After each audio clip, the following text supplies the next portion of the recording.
जय माता दी। आइए शुरू करते हैं मार्कंडेय पुराण।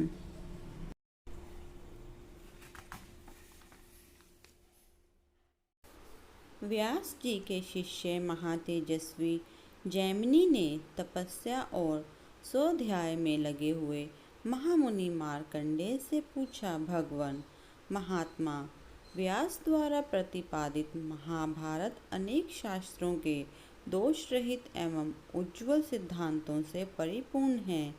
यह सहज शुद्ध अथवा छंद आदि की शुद्धि से युक्त और साधु शब्दावली से सुशोभित है। इसमें पहले पूर्व पक्ष का प्रतिपादन करने फिर सिद्धांत पक्ष की स्थापना की गई है। जैसे देवताओं में विष्णु, मनुष्य में ब्राह्मण तथा संपूर्ण आभूषणों में चूड़ामणि श्रेष्ठ है, जिस प्रकार आयुधों में वज्र और इंद्रियों में मन प्रधान माना गया है, उसी प्रकार समस्त शास्त्रों में महाभारत उत्तम बताया गया है। इसमें धर्म, अर्थ, काम और मोक्ष इन चारों पुरुषार्थों का वर्णन है। वे पुरुषार्थ कहीं तो परस्पर संबंध हैं और कहीं पृथक पृथक वर्णित हैं। इसके सिवा उनके अनुबंधों का भी इसमें वर्णन किया गया है। भगवान, इस प्रकार यह महाभारत उपाख्यान वेदों का विस्तार रूप है। इसमें बहुत से विषयों का प्रतिपादन किया गया है। मैं इसे यथार्थ रूप से जानना चाहता हूँ और इसीलिए आपकी सेवा में उपस्थित हुआ हूँ। जगत के सृष्टि, पालन और संहार के एकमात्र कारण सर्वव्यापी भगवान जनार्दन निर्गुण होकर भी मनुष्य रूप में कैसे प्रकट हुए तथा द्रुपद कुमारी कृष्णा अकेली ही 5 पांडवों की महारानी क्यों हुई, इस विषय में मुझे महान संदेह है। द्रौपदी के 5 महारथी पुत्र, जिनका अभी विवाह भी नहीं हुआ था, और पांडव जैसे वीर जिनके रक्षक थे, अनार्थों की भांति कैसे मारे गए, ये सारी बातें आप मुझे विस्तार पूर्वक बताने की कृपा करें। मार्कंडेय जी बोले, मुनि श्रेष्ठ, यह मेरे लिए संध्या वंदन आदि कर्म करने का समय है। तुम्हारे प्रश्नों का उत्तर विस्तार पूर्वक देना है, अतः उसके लिए यह समय उत्तम नहीं है। जैमिनी, मैं तुम्हें ऐसे पक्षियों का परिचय देता हूँ जो तुम्हारे प्रश्नों का उत्तर देंगे और तुम्हारे संदेह का निवारण करेंगे। द्रोण नामक पक्षी के 4 पुत्र हैं, जो सब पक्षियों में श्रेष्ठ, तत्वज्ञ तथा शास्त्रों का चिंतन करने वाले हैं। उनके नाम हैं पिंडाक्ष, विबोध, सुपुत्र और सुमुख। वेदों और शास्त्रों के तात्पर्य को समझने में उनकी बुद्धि कभी कुंठित नहीं होती। वे चारों पक्षी विंध्य पर्वत के कंदरा में निवास करते हैं। तुम उन्हीं के पास जाकर ये सभी बातें पूछो।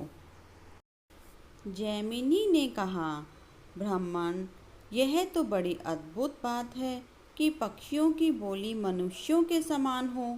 पक्षी होकर भी उन्होंने अत्यंत दुर्लभ विज्ञान प्राप्त किया है। यदि तिर्यक योनि में उनका जन्म हुआ है तो उन्हें ज्ञान कैसे प्राप्त हुआ। वे चारों पक्षी द्रोण के पुत्र बतलाए जाते हैं। विख्यात पक्षी द्रोण कौन हैं, जिनके 4 पुत्र ऐसे ज्ञानी हैं। उन गुणवान महात्मा पक्षियों को धर्म का ज्ञान किस प्रकार हुआ। मार्कंडेय जी बोले, मुने, ध्यान देकर सुनो। पूर्व काल में नंदनवन के भीतर जब देव ऋषि नारद, इंद्र और अप्सराओं का समागम हुआ था, उसी समय की घटना है। एक बार नारद जी ने नंदनवन में देवराज इंद्र से भेंट की।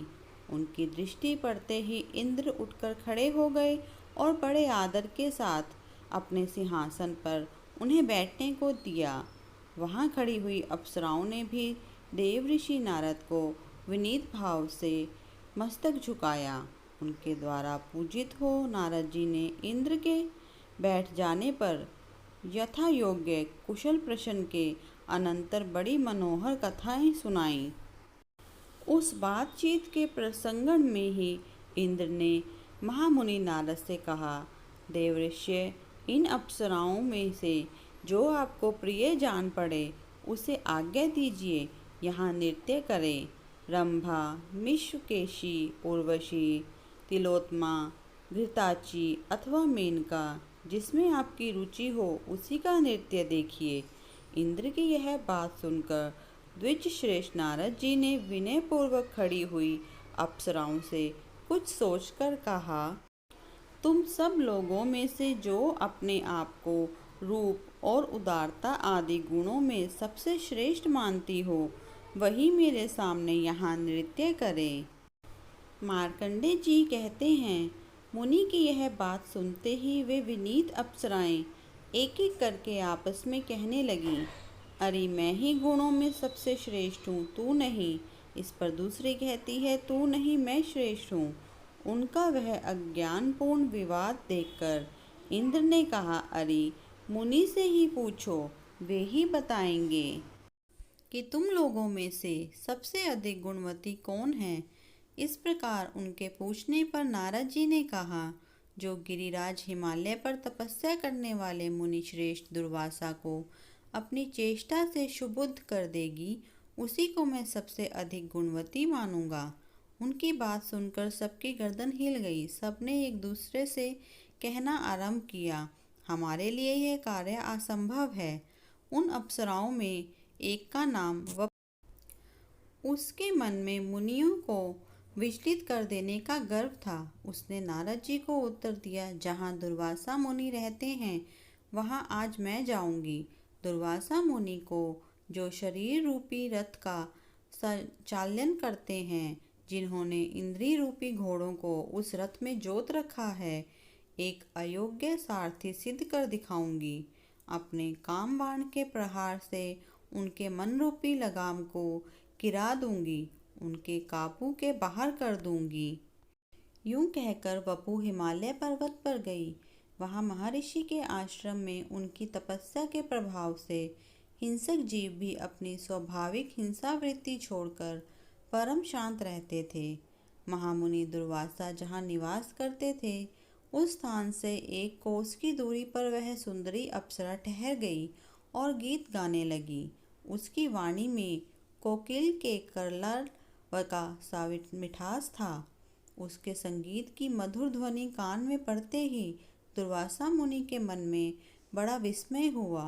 वे उसी स्थान की ओर गए जहाँ वह मृदु भाषिणी बाला संगीत की तान छेड़े हुए थी। उसे देखकर महर्षि ने अपने मन को बलपूर्वक रोका और यह जानकर कि यह मुझे लुभाने के लिए आई है, उन्हें क्रोध और अमरश हो आया। फिर तो वे महातपस्वी महर्षि उस अप्सरा से इस प्रकार बोले, आकाश में विचरने वाली मतलबी अप्सरा, तू बड़े कष्ट से उपराजित किए हुए मेरे तप में विघ्न डालने के लिए आई है। अतः मेरे क्रोध से कलंकित होकर तू पक्षी के कुल में जन्म लेगी। ओ खोटी बुद्धि वाली नीच अप्सरा, अपना यह मनोहर रूप छोड़कर तुझे 16 वर्षों तक पक्षिणी के रूप में रहना पड़ेगा। उस समय तेरे गर्भ से 4 पुत्र उत्पन्न होंगे, किंतु तू उनके प्रति होने वाले प्रेम जनित सुख से वंचित ही रहेगी और शस्त्र द्वारा वध को प्राप्त होकर श्राप मुक्त हो पुनः स्वर्लोक में अपना स्थान प्राप्त करेगी।